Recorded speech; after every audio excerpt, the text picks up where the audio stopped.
ठीक है। इसको किस नाम से जानते हैं? एल्कोहल के नाम से जानते हैं। हाँ बेटा, वही एल्कोहल जो मदिरा क्या होती है? दारू पीने वाली होती है। बेटा याद रखना, उस दारू में जो होता है, आपको पता होगा गाँव वगैरह महुआ से बना लेते हैं, गेहूँ से बना लेते हैं, कुल मिलाकर अनाज से बना लेते हैं। इसी मदिरा बनाने में सबको पता होगा, आयोडीन बनाने में इसका उपयोग करते हैं। होता क्या है? तो आज से पूछ लिया, आखिर साबुन डेली यूज करते हो, साबुन होता क्या है? ठीक है, और Na के साथ जुड़ जाएगा। हमने क्या किया था, आपका जो थोड़ा सा चैप्टर, ये मोस्ट इंपॉर्टेंट वाला चैप्टर था, हमने बताया था एथिल अल्कोहल, एसिटिक अम्ल तथा साबुन से क्वेश्चन 110% आएगा और लॉन्ग आंसर आएगा 4 से 5 नंबर में आएगा। तो बेटा बिल्कुल रट लेना है आपको, 5 नंबर आपके पक्के हैं। बाकी आपकी मर्जी है, जैसा मन हो वैसा कीजिए। और जो लोग बेटा यहाँ तक क्लास देखे हैं, इसका मतलब आपको क्लास समझ में आ रही है। तो इसके लिए बेटा थोड़ा सा हम मेहनत कर रहे हैं, आप भी हमारे लिए कुछ कर सकते हैं। आपको करना बहुत कुछ नहीं है, केवल हमारे चैनल को लाइक करना है, सब्सक्राइब करना है, शेयर करना है। और मोस्टली हाई स्कूल जिनका एग्जाम होने वाला है, उनके पास शेयर कर दीजिए, जिनसे शायद कुछ चैनल स्टडी विद मास्टर में। तो जैसा कि बेटा आप लोगों को पता है, हम लोग पढ़ रहे थे कार्बन तथा उसके यौगिक। तो बेटा उसी में एक कुछ टॉपिक छूट गए थे, हमने कहा था इससे लॉन्ग आंसर आते हैं और 110% आते हैं, तो इसको हम एक सेपरेट वीडियो में कवर करेंगे। तो बेटा उसी बिहार पर उसी चैप्टर से एक टॉपिक लेके आ गए हैं, एथिल अल्कोहल। तो बेटा याद रखना, इससे आपका जो है एक लॉन्ग आंसर आता है। आज हम 3 टॉपिक पढ़ाएंगे। पहला होगा एथिल अल्कोहल, दूसरा होगा एसिटिक अम्ल, तीसरा होगा साबुन। इन तीनों में से एक लॉन्ग आंसर आता है 4 से 5 नंबर में। तो बेटा अच्छे से वीडियो देख लीजिएगा, याद कर लीजिएगा। अगर ये वीडियो आपने ध्यान से देख लिया तो आपके 4 से 5 नंबर पक्के हैं।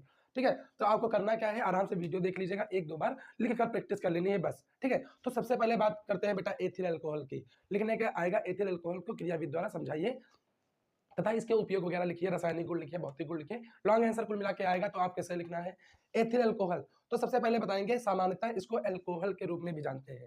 ठीक है, इसको किस नाम से जानते हैं? अल्कोहल के नाम से जानते हैं। हाँ बेटा, वही अल्कोहल जो मदिरा क्या होती है? दारू पीने वाली होती है। बेटा याद रखना, उस दारू में जो होता है अल्कोहल के, एथिल अल्कोहल के कुछ भाग पाया जाता है, ना कि पूरी एथिल अल्कोहल होती है। लेकिन हम लोग क्या सामान्यतः एथिल अल्कोहल को ही क्या मानते हैं? अल्कोहल ही मानते हैं। ठीक है, ये बनती कैसे है? तो सबसे पहले क्या बताएंगे, इसको सामान्यतः अल्कोहल के नाम से जानते हैं। ठीक है, यह स्टार्च युक्त अनाजों से बनती है। किससे बनती है? स्टार्च युक्त अनाजों से बनती है। जैसे आपको पता होगा गाँव वगैरह महुआ से बना लेते हैं, गेहूं से बना लेते हैं, कुल मिलाकर अनाज से बना लेते हैं, इसीलिए इसे बोलते हैं स्टार्च युक्त अनाज से बनाते हैं। इसीलिए बेटा इसको अन्न अल्कोहल भी कहते हैं। क्या कहते हैं? अन्न अल्कोहल भी कहते हैं। अन्न का मतलब बेटा अनाज, तो अनाजों के अल्कोहल भी बोलते हैं इसे। फिर बेटा इसका दूसरा नाम स्पिरिट ऑफ वाइन भी बोलते हैं। क्या बोलते हैं? Spirit of wine. ठीक है, तो इतना लिखने के बाद आपको क्या करना है, इसके जो बेसिक डिटेल्स हैं आपको लिख देनी है। जैसे एक समूह को OH समूह का होता है। ठीक है, संतृप्त कार्बन से जुड़ा रहता है। इसके बाद बेटा इसका सूत्र क्या होता है? C2H5OH, C2H5OH, या फिर इसे बोल सकते हैं CH3CH2OH। ठीक है, एथिल अल्कोहल का सूत्र याद रखना, C2H5OH या फिर CH3CH2OH। ठीक है, इसका बेटा साधारण नाम जो ऊपर लिखा वही एथिल अल्कोहल, लेकिन IUPAC नाम क्या होता है? एथेनॉल होता है। क्या होता है? एथेनॉल होता है।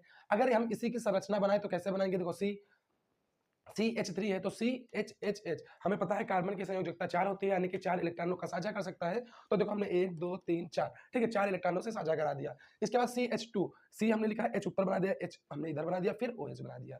तो बेटा इसकी ऐसे संरचना भी बना सकते हैं। ठीक है, अब बेटा बात करेंगे आखिर इसको बनाते कैसे हैं। ठीक है, क्रियाविधि की बात करेंगे तो आपको याद रखना है, इसे कैसे प्राप्त करते हैं? सीरा के किण्वन से। सीरा क्या होता है? सीरा भी आपको बताते हैं क्या होता है। सीरा जो होता है, सीरा के किण्वन से इसे प्राप्त करते हैं। तो बेटा सीरा सबसे पहले होता क्या समझिए, अगर चीनी, जैसे आप चीनी ले लीजिए, कभी कभी देखिए घर पर चाय वगैरह बनती है, शरबत वगैरह बनता है, तो बहुत मीठी हो जाती है, तो क्या कहते हैं? बहुत चाय जो है बिल्कुल सीरा बना दिए हो। तो सीरा का मतलब होता है बेटा, अगर हम ले लें चीनी ले लें, जिसे हम शुगर बोलते हैं, ठीक है, प्लस बेटा जल ले लें, ठीक है, इन दोनों के ही घोल को, इन दोनों के मिक्सचर को ही क्या बोलते हैं? सीरा बोलते हैं। ठीक है, इन दोनों के मिक्सचर को क्या बोलते हैं? सीरा बोलते हैं। इसी को बेटा यीस्ट की उपस्थिति में, यीस्ट कीड़े वगैरह होते हैं, यीस्ट की उपस्थिति में किण्वन कराते हैं। यीस्ट की उपस्थिति में यही जो हमारा सीरा होता है, सीरा का यीस्ट की उपस्थिति में किण्वन कराने पर हमें क्या प्राप्त होता है?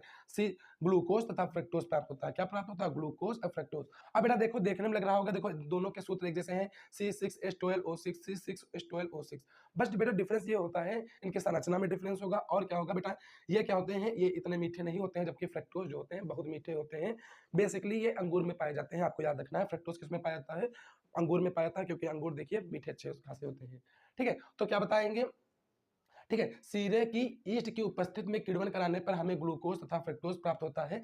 तो बेटा उसके बाद ग्लूकोज का ईस्ट की उपस्थिति में पुनः किण्वन कराने से हमें क्या प्राप्त होता है? एथिल अल्कोहल प्राप्त होता है, जिसे एथेनॉल के नाम से भी जानते हैं। आपको रिएक्शन बेटा याद रखनी है, C6H12O11 प्लस H2O ईस्ट की उपस्थिति में किण्वन कराएंगे तो क्या प्राप्त होता है? C6H12O6 फिर C6H12O6 ये हमें प्राप्त होता है।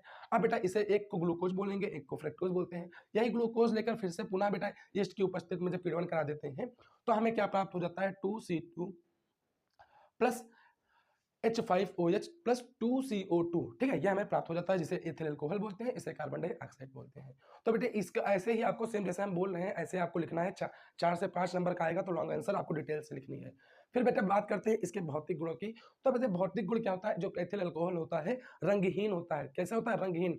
अब आप बोलेंगे कि जो बेटा वो जो दारू तो होती है रंगीन होती है, तो बेटा एथिल अल्कोहल जो है रंगहीन होती है, ना कि हमने जो अल्कोहल दारू की बात की है, ठीक है। और जो दारू वगैरह मदिरा वगैरह होती है इसमें क्या होता है? एथिल अल्कोहल का कुछ पार्ट पाया जाता है, ठीक है। तो मदिरा जो है मदिरा एथिल अल्कोहल नहीं होती है, आपको याद रखना है। मदिरा में एथिल अल्कोहल के कुछ पार्ट पाए जाते हैं। तो सबसे पहले क्या याद रखेंगे? एथिल अल्कोहल जो है रंगहीन होती है। दूसरी क्या बेटा? ये ज्वलनशील होती है। देखिए, ठीक है, आग वाग लगाने पर जो मदिरा है उसमें जो है आग लग जाएगी, आसानी से लग जाएगी, ठीक है। इसके बाद एक विशेष गंध इसमें पाई जाती है। जो एथिल अल्कोहल होता है इसमें एक इस क्या कहते हैं विशेष प्रकार की स्मेल पाई जाती है, अजीबोगरीब। जैसे देखते होंगे अगर कोई गांव वगैरह पिए हैं तो दूर ही जान जाते हैं पी के आए होगा, तो इसमें एक विशेष स्मेल पाई जाती है जिसे हम कहेंगे इसमें एक विशेष गंध पाई जाती है। बेटा स्वाद तीखा होता है, सबको पता होगा। देखिए दारू वगैरह जो पीते हैं बड़ा मुंह बना के पीते हैं, यानी कि इसका स्वाद कैसा होता है? तीखा होता है। फिर बेटा ये मोस्ट इंपोर्टेंट है, आर्द्रताग्राही होता है। जो एथिल अल्कोहल होता है आर्द्रताग्राही होता है। इसका मतलब ये होता है बेटा ये नमी को सोख सकता है। जो एथिल अल्कोहल है ये नमी को सोख सकता है। तो बेटा ये हमारे भौतिक गुण हो गए। इसके बाद बात करते हैं रासायनिक गुणों की। तो रासायनिक गुण में हम केवल 2 देखेंगे, एक सोडियम से अभिक्रिया देखेंगे, एक H2SO4 से देखेंगे। तो बेटा जब हम लोग इसकी क्या कहते हैं एथिल अल्कोहल की सोडियम से रिएक्शन कराते हैं तो देखो 2C2H5OH प्लस 2Na हमें बनके क्या तैयार होता है? 2C2H5OH बनके तैयार होता है, प्लस H2 प्राप्त होता है, प्लस H2 प्राप्त होता है, ठीक है। इसे बोल यहाँ पर रिएक्शन बेटा कंप्लीट नहीं है, C2H5OH, ठीक है। अब देख लीजिए यहाँ पर Na भी बनेगा, क्या बनेगा? Na, इसे बोलते हैं सोडियम एथॉक्साइड। क्या बोलते हैं? सोडियम एथॉक्साइड बोलते हैं, ठीक है। और हमें क्या प्राप्त हो जाता है? H2 प्राप्त हो जाता है। क्या प्राप्त हो जाता है? H2 प्राप्त हो जाता है, ठीक है। आपको याद रखना है, आपको यहाँ पर हम साफ साफ लिखे दे रहे हैं C2H5ONA प्राप्त होता है, ठीक है। ONA जिसे हम लोग क्या कहते हैं? सोडियम एथॉक्साइड बोलते हैं। इसके बाद हमें क्या और क्या प्राप्त हो जाता है? हाइड्रोजन प्राप्त हो जाता है। तो आपको सोडियम से रिएक्शन याद रखनी है। 2C2H5OH की रिएक्शन किससे कराते हैं? 2Na से कराते हैं, तो हमें प्राप्त क्या हो जाता है? H2 जो ये है अलग हो जाता है, प्राप्त क्या होता है? 2C2H5ONA जिसे बोलते हैं सोडियम एथॉक्साइड प्लस H2 प्राप्त हो जाता है। फिर बेटा इसी की बेटा हम दूसरी रिएक्शन देखते हैं H2SO4 से। किससे देखते हैं? H2SO4 से। तो जब H2SO4 से रिएक्शन कराते हैं तो आपको याद रखना है C2H5OH पता होगा एथिल अल्कोहल है, तो हम क्या ले लेते हैं? H2SO4 ले लेते हैं। H2SO4 से जब रिएक्शन कराएंगे तो बेटा C2H4 हमें अलग मिल जाएगा प्लस H2O मिल जाएगा, यानी कि हमें एथीन प्राप्त हो जाता है। क्या प्राप्त हो जाता है? एथीन। ये मोस्ट इंपॉर्टेंट है, ये दोनों रिएक्शन आपको याद रखनी है। दोनों क्या है? तीनों रिएक्शन याद रखनी है। आपका बनाने की विधि आएगी या कुछ भी आएगी तो बेसिकली आपको मोस्टली आप क्या कहते हैं रिएक्शन पर ध्यान देना होगा। अगर वो गलत हुई तो आप पूरा सही लिखाइए, कोई फायदा नहीं है। तो रिएक्शन बिल्कुल सही होनी चाहिए, बीच में थोड़ा बहुत गलत भी लिख देंगे कोई दिक्कत नहीं है, ठीक है। अब बात करते हैं उपयोग की। तो सबको पता होगा बेटा जैसे एज अ सिंपल हम बात करें एथिल अल्कोहल या मदिरा की बात करें तो उपयोग में देखिए इसका उपयोग जो है स्प्रिट बनाने में कर देते हैं। किसमें करते हैं? स्प्रिट बनाने में करते हैं। जैसे हम लोग अभी कोविड आया था तो सैनिटाइजर यूज कर रहे थे, उसमें किया जाता है। पेंट वगैरह बनाने करते हैं, जो हम वो कहते हैं पेंट वाले आते हैं, देखो पेंट में क्या आती है अजीब प्रकार की स्मेल आती है, उसमें भी इसका प्रयोग करते हैं। सल्फर बनाने में बेटा इसका उपयोग करते हैं। फिर गोंद बनाने में ही एथिल अल्कोहल का यूज करते हैं। मोस्ट इंपॉर्टेंट इसका यूज बेटा मोटरसाइकिल है या हवाई जहाज के ईंधन बनाने में, जो पेट्रोल वगैरह है उसमें भी इसका उपयोग करते हैं। जिसमें जिसमें बेटा एक इस अजीब स्मेल आती है या एक स्मेल आती है उन सब में मेथिल क्या कहते हैं एथिल अल्कोहल का यूज करते हैं। मदिरा बनाने में सबको पता होगा, आयोडीन बनाने में इसका उपयोग करते हैं, इत्र बनाने में करते हैं, सेंट वगैरह जो होती है उसके बनाते हैं। फिर बेटा पारदर्शक साबुन बनाने में करते हैं। कैसा? पारदर्शक साबुन बनाने में करते हैं। देखिए कोई कोई साबुन आते हैं, आपको क्या कहते हैं, साबुन के एक से दूसरी तरफ दिए जाते हैं, उनको पारदर्शक साबुन कहते हैं। उसका उपयोग किस में करते हैं? पारदर्शक साबुन बनाने में करते हैं। तो बेटा ये एथिल अल्कोहल का पार्ट रहा। अगर आपसे 4 से 5 नंबर में क्वेश्चन पूछा जाएगा, तो आपको ये पूरी चीज़ लिखनी पड़ेगी और विद लैंग्वेज की, ठीक है? याद रखना है, अच्छे से पढ़ लेना, 4 से 5 नंबर का सवाल है। एक बार मेहनत करनी है बेटा, कर लीजिए, 4 से 5 नंबर आपके पक्के हो जाएँगे। केवल 3 टॉपिक हैं, एक एथिल अल्कोहल है, फिर एक एस्टिक और एक क्या कहते हैं, एस्टिक अम्ल है, फिर साबुन है। साबुन से साबुनीकरण वगैरह हमेशा आपके एग्ज़ाम में आ जाते हैं। तो बेटा एथिल अल्कोहल ये एथिल अल्कोहल का जो पूरी डिटेल है हमने बता दिया है। इसके बाद बात करेंगे एसिटिक अम्ल की, ठीक है बेटा? तो बेटा अब हम लोग पढ़ने वाले हैं एसिटिक अम्ल। क्या पढ़ने वाले हैं? एसिटिक अम्ल। तो बेटा सबसे पहले एसिटिक अम्ल का आपको सूत्र याद रखना है, CH3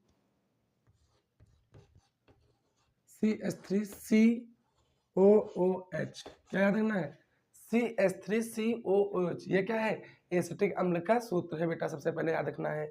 इसके बाद ये बेटा जो एसिटिक अम्ल होता है, सिरके का मुख्य अवयव है। क्या है? सिरके का मुख्य अवयव है, ठीक है? इसीलिए इसे क्या बोलते हैं? सिरका अम्ल बोल सकते हैं, ठीक है? अब बेटा ये सिरका है तो स्वाद में कैसा होता होगा? खट्टा होता होगा, ठीक है? इसका क्या बोलते हैं? सिरके का यह मुख्य अवयव होता है, ठीक है? इसीलिए हम क्या बोलते हैं? सिरके का अल्कोहल भी बोल सकते हैं या सिरका अल्कोहल बोल सकते हैं, ठीक है? इसका इसका बेटा आईयूपीएसी नाम होता है, एथेनोइक होता है। क्या होता है? एथेनोइक होता है।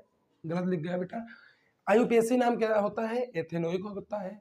साधारण नाम क्या होता है? एसिटिक अम्ल ही होता है, ठीक है? इसका समूह कौन सा होता है? COOH, जिसे बोलते हैं कार्बोक्सिलिक एसिड, कार्बोक्सिलिक समूह बोलते हैं। कौन सा समूह है इनका? कार्बोक्सिलिक समूह है। अगर संरचना की बात करें तो हमने देखो बेटा क्या बनाया है, H जो C है HS से ऐड है, फिर क्या है, किस बॉन्ड, फिर से कार्बन से ये क्या है, बॉन्डिंग किए हैं, फिर यहाँ पर OH है, ये डबल बॉन्ड O है, ठीक है? ये आपकी संरचना है, इसको याद रखना है, ठीक है? ये तो बात हुई हमारे एसिटिक अम्ल की बेसिक जानकारी। क्या क्या? सबसे पहले ये सिरके का मुख्य अवयव है, इसीलिए हम लोग क्या बोल सकते हैं? सिरके का क्या बोल सकते हैं? सिरके का अम्ल या सिरका अम्ल बोल सकते हैं, ठीक है? यह स्वाद में खट्टा होता है। आपको पता है स्वाद में कैसा खट्टा होता है ना, ठीक है? स्वाद में खट्टा होता है, ठीक है? इसका साधारण नाम एथिल अल्कोहल ही होता है, सॉरी एसिटिक अम्ल ही होता है, ठीक है? जबकि इसका आईयूपीएसी नाम क्या होता है? एथेनोइक होता है। ये किस समूह से होता है? COOH, यानी कि कार्बोक्सिलिक समूह से होता है, ठीक है? यह इसकी संरचना रही। अब बेटा बात करते हैं इसके निर्माण विधि की। क्या बात करते हैं? इसके निर्माण विधि की बात करते हैं। तो बेटा इससे पहले हमने टॉपिक में पढ़ा था एथिल अल्कोहल। तो बेटा एथिल अल्कोहल से ही क्या होता है? हमें प्राप्त होता है एसिटिक अम्ल। हमें क्या प्राप्त होता है? एसिटिक अम्ल किससे प्राप्त होता है? एथिल अल्कोहल से। कैसे बेटा? जब लैंग्वेज लिखना होगा, लैंग्वेज क्या लिखेंगे?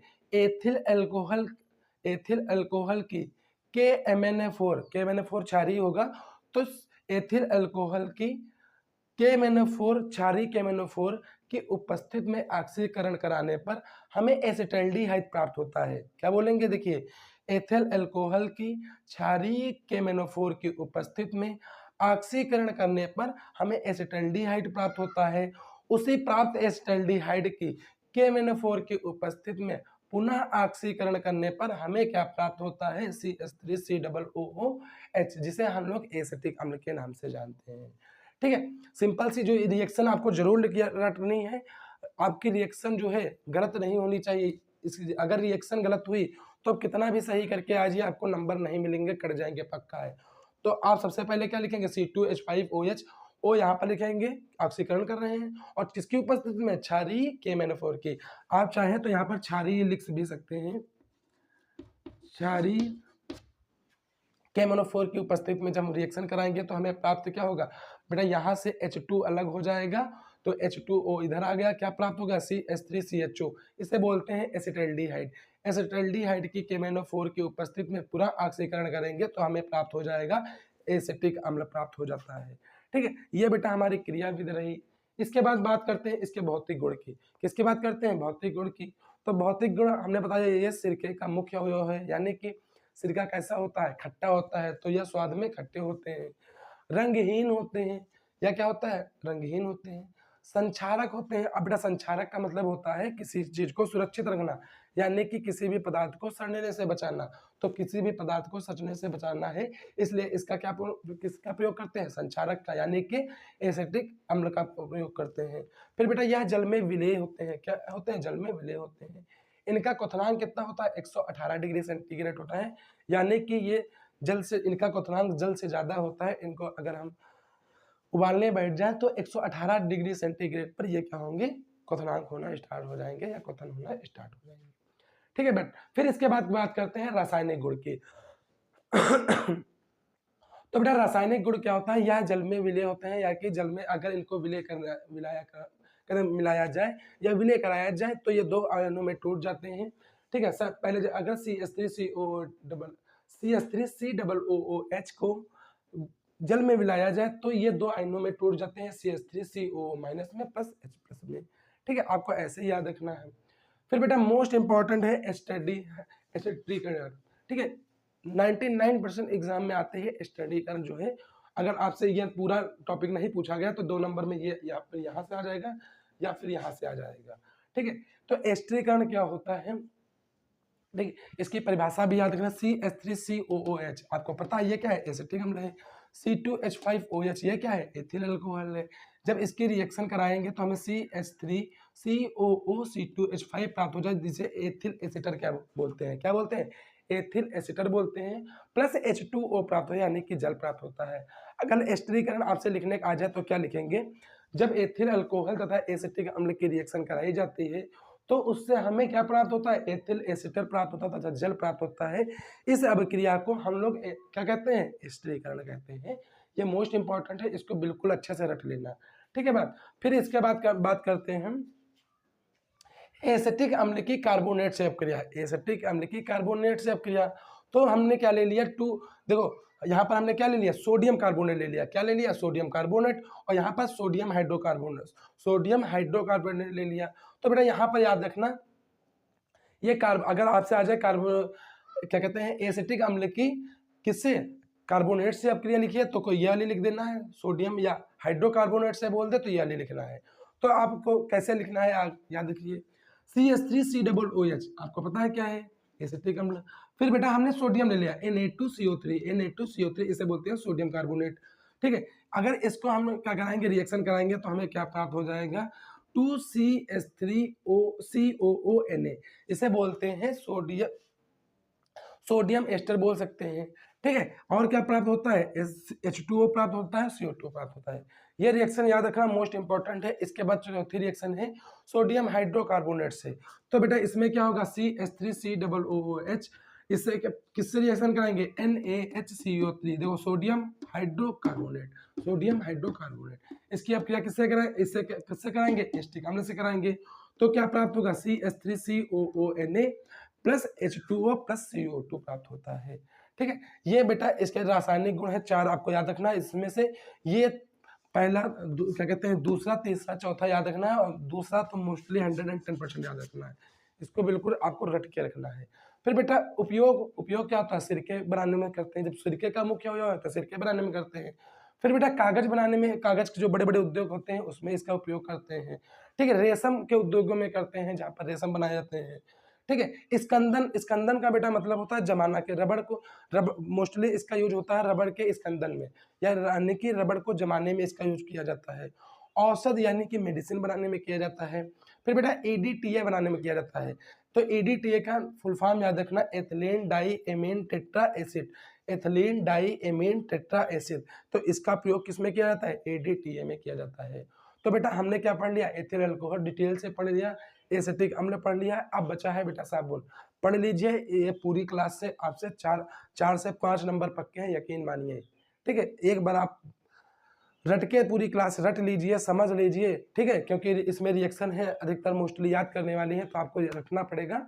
बाकी जो लैंग्वेज लिखने वाली है हम बोलते रहते हैं, आपको वही लिखनी है। ठीक है, अब बात करते हैं हम लोग साबुन पर। तो बेटा आप पढ़ने वाले हैं साबुन, मोस्ट इंपॉर्टेंट है बेटा, बिल्कुल मोस्ट इंपॉर्टेंट है। अब लिख के लिए रख लीजिए, आपके एग्जाम में क्वेश्चन आएगा जरूर इससे। ठीक है, कौन सा, साबुनीकरण क्या होता है, साबुनीकरण क्या होता है। अगर आपने हाफ ईयरली और क्या कहते हैं प्री बोर्ड के एग्जाम दिए होंगे उसमें भी आया होगा। ठीक है, तो सबसे पहले आज हमें पता चलेगा साबुन होता क्या है। तो आज से पूछ लिया आखिर साबुन डेली यूज करते, साबुन होता क्या है। तो आपको बताना है उच्च अणुभार वाले मोनोकार्बोक्सिलिक अम्लों के सोडियम तथा पोटेशियम लवण को क्या कहते हैं, साबुन कहलाते हैं। उच्च अणुभार रट लेना बिल्कुल, इसीलिए बेटा हमने किसी की हम लैंग्वेज नहीं लिखते, इसकी हमने इसीलिए लिख दिया है। मोस्ट इंपॉर्टेंट है, क्या बताओगे? उच्च अणुभार वाले मोनोकार्बोक्सिलिक अम्लों के सोडियम तथा पोटेशियम लवण साबुन कहलाते हैं, सबसे पहली बात। फिर बेटा विधि क्या होती है, साबुन आखिर बनाया कैसे जाता है, तो याद रखना है वसा अम्लों के ग्लिसरॉल, ठीक है, वसा अम्लों के ग्लिसरॉल एस्टरों को जलीय NaOH सोडियम हाइड्रोक्साइड के साथ गर्म करने पर वसी अम्लों के ग्लिसरॉल एस्टरों को, तो बेटा वसी अम्ल या वसा अम्लों के ग्लिसरॉल एस्टर का ये सूत्र होता है, देख लीजिए, इसे ही बोलते हैं वसी अम्ल के ग्लिसरॉल एस्टर। ठीक है, रिएक्शन थोड़ी सी बड़ी है, आपको रट लेनी है, एक बार रट लेनी है। आपके एग्जाम में हाफ ईयरली या प्री बोर्ड में भी आया होगा इससे क्वेश्चन, साबुनीकरण की परिभाषा लिखे, तो क्या बताएंगे? वसा अम्लों के ग्लिसरॉल एस्टरों को जलीय NaOH यानी कि सोडियम हाइड्रोक्साइड के साथ गर्म करने पर साबुन प्राप्त होता है, के साथ गर्म करने पर साबुन प्राप्त होता है, इसे क्या कहते हैं? साबुनीकरण कहते हैं। तो बेटा इसकी रिएक्शन क्या होगी बेटा? C2CHOO C17H35 क्या होगी? CH2COOC17H35 सिंगल बॉन्ड ऐसे बना देंगे, फिर क्या CHCOOC17H35, फिर क्या लिखेंगे? फिर सिंगल बॉन्ड CH2COOC17H35, इसे बोलते हैं बेटा वसी अम्लों के ग्लिसरॉल एस्टर। ठीक है, इसकी रिएक्शन किससे कराएंगे? NaOH से। किससे कराएंगे? NaOH से। तो बेटा आपको यहाँ पर याद रखना है, ये बेटा यहाँ से टूट जाएगा, जो ये सूत्र है यहाँ से टूट जाएगा, ठीक है, और Na के साथ जुड़ जाएगा। तो बेटा इसके उधर जो लिखा CH2CHCH2 ऐसे ही लिख लेना है फिर, ठीक है। फिर क्या करना है? यहाँ से OH ले आना है, OH ये बनता है बेटा ग्लिसरॉल। क्या बोलते हैं इसे? ग्लिसरॉल बोलते हैं। फिर बेटा ये इसके आगे क्या जुड़ जाएगा? Na, तो क्या बन जाएगा? Na।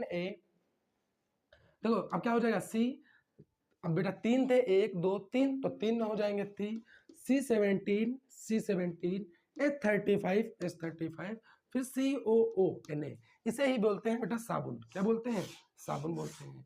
ठीक है, आपको बेटा ये रिएक्शन याद रखनी है, क्योंकि ये साबुनीकरण मोस्ट इंपॉर्टेंट है, आपके एग्जाम में 110% आएगा। आप लिख के देख लीजिए, साबुनीकरण क्या होता है, तो आपको यही बताना है आपको, या साबुन बनाने की परिभाषा आ जाए तो बताना है वसा अम्लों के ग्लिसरॉल एस्टरों को जलीय NaOH के साथ गर्म करने पर साबुन प्राप्त होता है, या क्रिया क्या कहलाती है?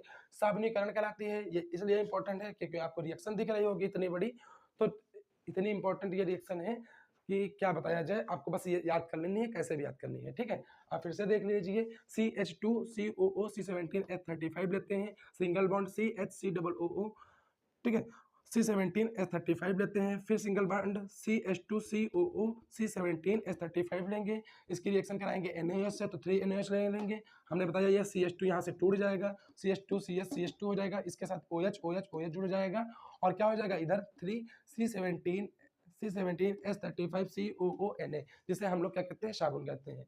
तो बेटा ये हमारा चैप्टर जो है, हमने आधा चैप्टर पिछले वीडियो में कवर किया था, आधा चैप्टर जो है इस वीडियो में कवर किया था, क्योंकि हमने बताया था इससे आपके एग्जाम में 110% क्वेश्चन आएगा, जरूर आएगा। इसीलिए हमने क्या किया था, आपका जो थोड़ा सा चैप्टर ये मोस्ट इंपॉर्टेंट वाला चैप्टर था, हमने बताया था एथिल अल्कोहल, एसिटिक अम्ल तथा साबुन से क्वेश्चन 110% आएगा, और लॉन्ग आंसर आएगा 4 से 5 नंबर में आएगा। तो बेटा बिल्कुल रट लेना है आपको, इन 3 में से 110% आएगा, विश्वास मानिए, आपको रट लेना है विश्वास करके। ठीक है, आएगा जरूर आएगा आपसे। ये अगर ये वीडियो आप पूरा देख लेते हैं तो 4 से 5 नंबर आपके पक्के हैं। बाकी आपकी मर्जी है, जैसा मन हो वैसा कीजिए। और जो लोग बेटा यहाँ तक क्लास देखे हैं, इसका मतलब आपको क्लास समझ में आ रही है, तो इसके लिए बेटा थोड़ा सा हम मेहनत कर रहे हैं, आप भी हमारे लिए कुछ कर सकते हैं। आपको करना बहुत कुछ नहीं है, केवल हमारे चैनल को लाइक करना है, सब्सक्राइब करना है, शेयर करना है, और मोस्टली हाई स्कूल जिनका एग्जाम होने वाला है उनके पास शेयर कर दीजिए, जिनसे शायद कुछ उनकी भी मदद हो सके। ठीक है बेटा, धन्यवाद।